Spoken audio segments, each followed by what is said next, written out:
Hi, welcome to How to Repair. In today's video, I'm just doing a simple video on how to dismantle a Samsung digital inverter, model number WF80F5E5U4X. All the spare parts on this machine will be listed on the website over the next day or so. The problem with this machine is the circuit board had actually become faulty, but all the other components on the machine are in perfect working condition. A few people have asked me to do some more of these dismantling videos so they can see how to gain access to their machines. So I thought I'd just use this occasion to actually show you how the machine comes apart. Now the first thing we need to do is take the lid off the machine, and then I'm going to take the front panel off in situ. Okay, I've just been round the back of the machine just to undo the two screws on the lid. Just need to give it a tap and it will come away. Now the circuit board is already off this machine and it's just placed at the top here. This is because it was one of these encapsulated circuit board and there was a fault on the actual board. So I'm going to put that to the junk pile, and now we need to take the actual front of the machine off. The soap drawer comes out, press a button down, that will come away. That's in perfect condition and will benefit someone. Now we've got a couple of screws on the front here, and I'm going to keep all the screws separate as well because I have been asked on many occasions to sell the actual selection pack of screws that come off these Samsungs. And I'm just undoing them. There's a couple of screws at the top here. Just undoing these two large ones. Three that hold the plastic in place. As a matter of fact, I will get an electric screwdriver in a second to speed the process up.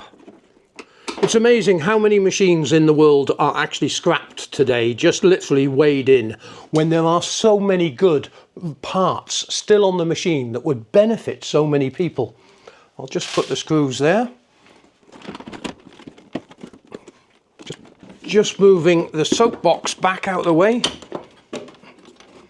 And then we can lift this panel up.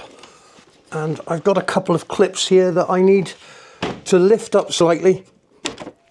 And then the panel will come away. Now, I'm not going to sell the display panel. The reason being is it had an intermittent circuit board, therefore I'm not willing to risk any customer getting a faulty component, so the circuit board is going to be scrap as well. This exposes a couple of screws at the top, but first we'll remove the door. And as a matter of fact, let me grab an electrical screwdriver. And then I can undo the door hinge. The door then will lift up and come away. You can always see your identification number on here, but the whole door assembly is going to be sold as one component, and it's in good condition. Now I'm going to take off the two screws for the door lock. The flap on the front is a bit marked, so that'll be rubbish as well. And now I can go underneath the machine and undo the three screws that hold the panel in place on the bottom. I can also find the spring on the door seal. And that retaining spring, believe it or not, is quite a sought after item on occasions. Peel the seal back, undo the two screws. Oh, I snapped the bit.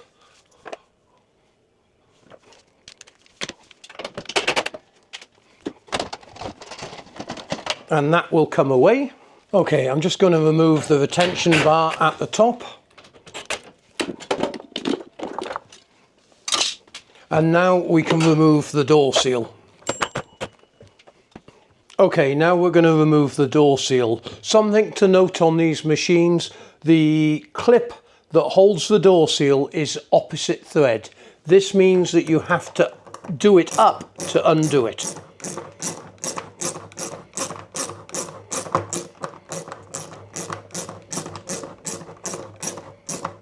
Once you've released the pressure off that, the door seal will just lift up, come away, and we got a perfectly good band. Door seal is in good condition but could do with a clean, and that will only need to be put in a bleach solution to clean it. Two good parts there that will help someone out no end. Now next I'm going to remove the concrete blocks.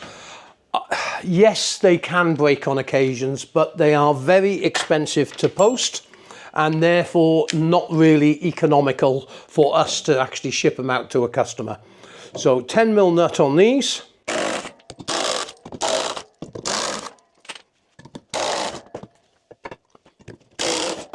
Okay, next I'm just going to remove the door lock. And I'm actually going to leave the wiring on. The reason I do this is sometimes the terminals on the connector block have burnt, and therefore having the additional plug and wiring will be useful for the person replacing the lock. That's a perfectly good door lock. And now we'll start taking off the hoses on the top of the soap drawer. And sometimes these need replacing because, believe it or not, rodents, if people keep the machine in an outside shed, I have seen many of these pipes being eaten by rodents. Oh, by the way, the door lock, if you do have DE or DC error code, I believe, that would be an indication that you did have a door lock fault. So that's a good hose. Coming up underneath, we have the other hose on the bottom of the soap drawer. I'll just peel that back for the moment. And there we have a perfectly good hose, and the actual part number is written on that hose there. Now we can take off the pressure switch, and I will need to use a pair of pin nose pliers to do this because they have got a clip behind them. And then we have the pressure switch, taking the pipe off. And again, I'm not going to mess around with the wiring. I'm just going to cut it off. You never know when someone needs a plug. And now we can go down to the bottom of the machine. Now, as you can see here, there are multiple pipes. And what I'm going to do is remove the two hoses. One is a drain down, the other is a sump hose. Take that off. Take that off. We will get a little water. As a matter of fact, it would have been useful if I drained the machine down first. Put that back in. And I'm going to actually sell the sump hose with the actual pressure bowl there as well. So I'm just going to take that clip off and undo the screw that holds this in place. And again, we have another clip here, and this will be exactly the same as the door seal. You need to do it up to undo it. This hose now will drop down, and we can take off the other clip for the pump. And there we have a very good sump hose with the actual pressure bowl assembly.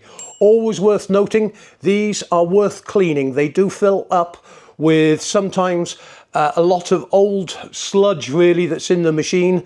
People who use a lot of comfort would sometimes get problems with these blocking and giving the pressure switch false indications. Okay, the pump assembly I'm going to sell as a complete unit. If you have 5C or 5E error code, this normally indicates that you have a drainage problem, which could be to do with a blockage in the sump hose or a blockage in the pump or even a pump failure. So putting that screw to the side. Oh, sorry, one at the bottom. Lifting the pump out, threading the drain off hose through, and I've got to detach that first. And I will put it back in for the new person that wants a pump. Then I'm going to just cut the wiring again. Take off the drainage hose. And that is a perfectly good pump assembly. Now this is actually three separate components. You have the pump housing, you have the circulation pump, and you also have the empty pump.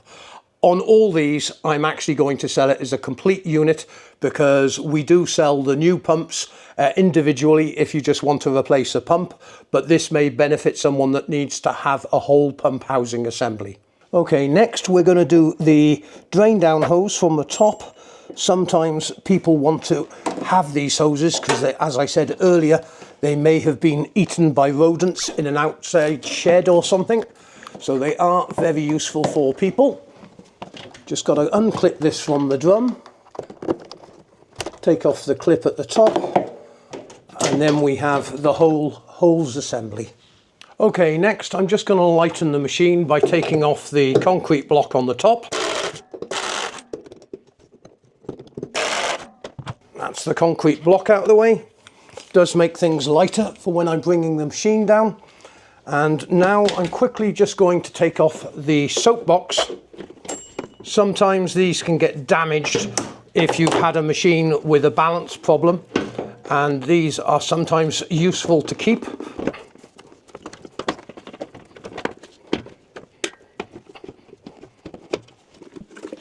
And that is a perfectly good soap box in good condition. Next, I'm going to undo the two suspension legs at the bottom of the machine. Now, you can do it with a spanner, but if you are using electrical tools, use an extension on your socket, and then you can put that down through this hole, and that lines up perfectly on the suspension leg. The reason it's tight coming off is there are Loctite on the actual threads. And that one was a little bit too tight, so I'm having to use the spanner on that just to loosen it. And that's the suspension legs all undone, ready for when we lift the machine down to lift the drum out of the machine. Okay, now we've taken the concrete off, this machine is a lot lighter to handle. Although it still be quite heavy with the drum in, but it does make it a lot easier. Sorry, I needed to take the waste hose out.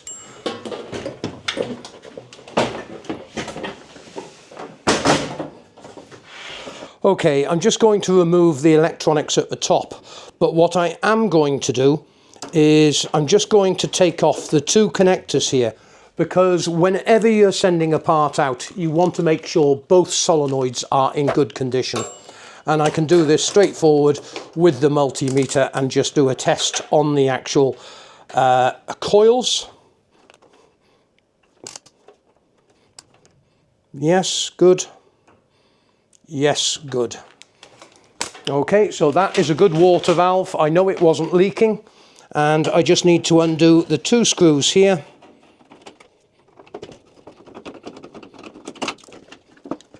And the manufacturer is good enough to actually put the water valve number. It's actually written on the actual side of the plate here. So it's DC62-0024M. So that's a perfectly good water valve, and I'll leave the hoses with that for the next person. Now I want to go and remove the coil system. Okay, next we're quickly going to remove the transformer. This machine has got a transformer on it. I don't think it's used for the whole machine, it's just used for some part of the machine, and I will disconnect the matter of fact, I will cut the plug and leave ample cable for the next person. And that's a perfectly good transformer. Do you realise this little piece here is over £75 new, so therefore someone will be really appreciative of that. I'll just spin the machine round so you can see.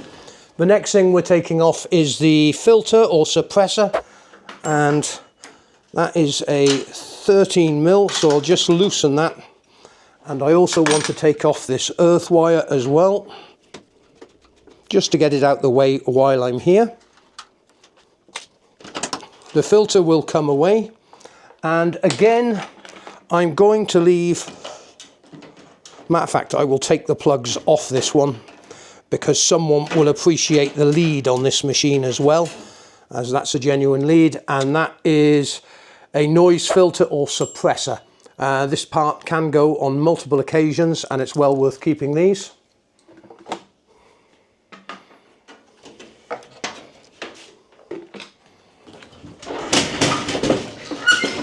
Okay, the next two things we'll remove is the waste hose and also the electrical lead, because that's in perfect condition. These are Torque 30s, by the way. You also have the identification label on the back of the machine here, if you're ever having to ID the model of your machine. Matter of fact, I will thread the hose through to the inside.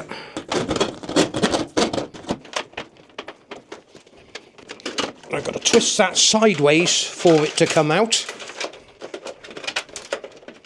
And then we have a perfectly good electrical cable, which is in pristine condition. Flick the machine round. I can go down the bottom. And there we have the waste hose. And I'll leave the clip on that as well.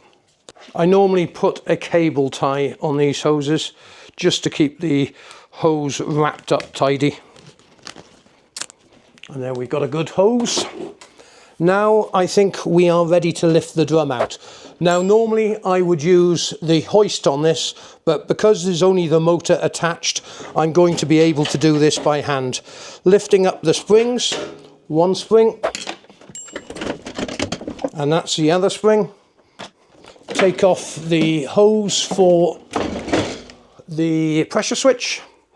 Someone might require one of them if they've had a rodent. And now coming around here, I'm able to lift up the drum and carefully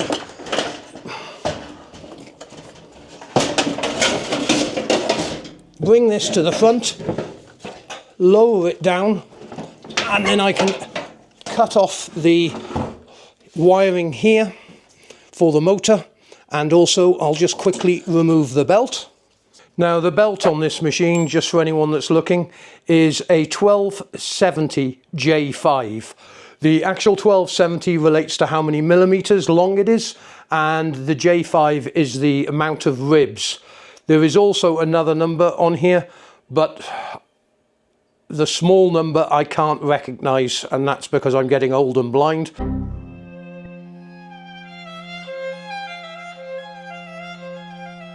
But the other number that's on here is 6602-001497. And I'm just going to roll this up so it stays in good condition. And again, just putting a cable tie on it. And there we have a perfectly good belt. Okay, we're down at the drum now, and I'm just going to cut this cabling here just to get everything out of the way. And I can turn this round for the camera. The first thing we want to do is remove the motor, as this is one of the most valuable parts on the machine.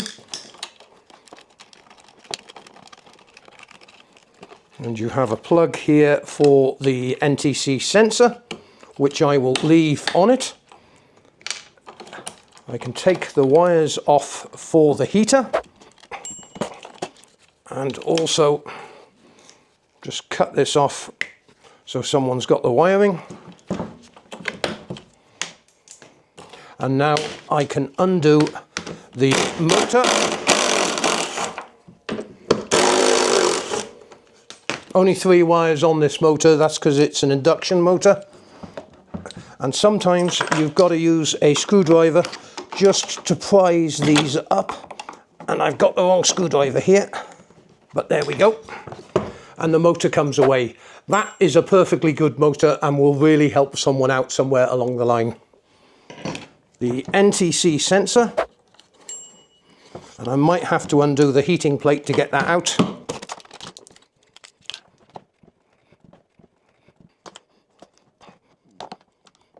Just have to carefully prise these up either side and it will slide out. The reason they don't slide out easily is because you will see there's a bit of calcium on there, but that's a perfectly good NTC sensor. I'll also take the rubber out for the next person as well. Put that to one side. Now these heaters sometimes are very difficult to get out because they get lodged in. So we'll try and lift that up, and then we'll try and get the rubber out without damaging it.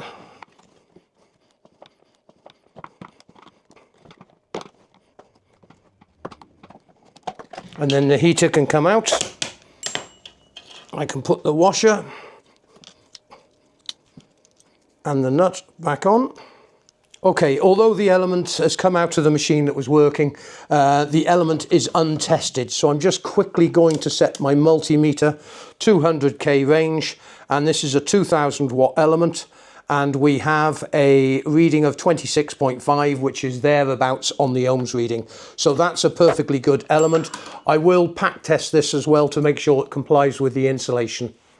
Now, the last thing to come off this machine is the suspension legs. And if they are very stiff at pushing in and pulling out, you can normally assume that the suspension legs are in good condition. So someone will appreciate these. Again, on the other side, it's nice and stiff. And there we have two good suspension legs. Okay, lastly, we've got the wiring. That can go to the scrap. But there's one other component which not a lot of people think of saving, and that is the actual feet on the machine. The amount of people that lose feet for their washing machine is incredible when they move. And I'm just going to have to get a spanner to get these off. Okay, to take these off, you sometimes have to use a pair of grips or just give them a turn. Get them loose, and then you will need to use a large spanner or adjustable. Get on the big nut at the bottom. And there we have 4 perfectly good feet for another washing machine. Okay, there you go. I've got a basket full of spare parts here ready to list onto the website. I have a few components which are not going to be resold, but I just want to explain something to you. If you were buying this basket full of spare parts here at the new price, it would cost you, including the drum that I'm sat on, in excess of £1,300 for these spare parts.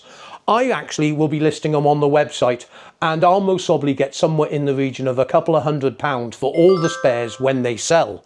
But not only is it good to the consumer, it is also recycling correctly and actually putting money back in my pocket.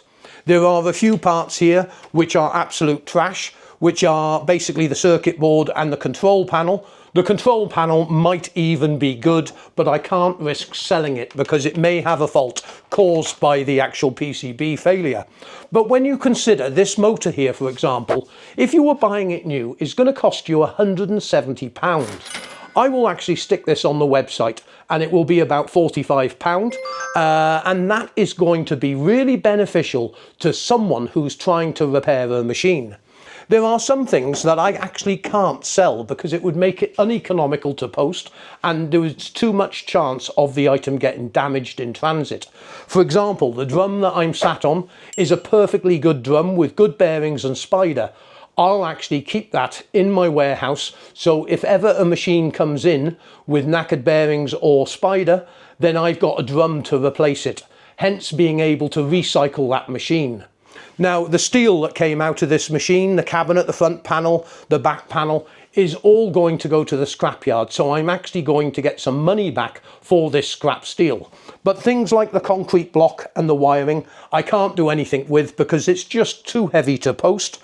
The wiring loom, I cut the bits off for the individual users who are going to buy the components. But I hope it gives you not only an insight into what I do on a daily basis and how we try to improve the climate that we're living in, and also beneficial to the end user, you, if you do have a Samsung machine that needs a spare part at an affordable price.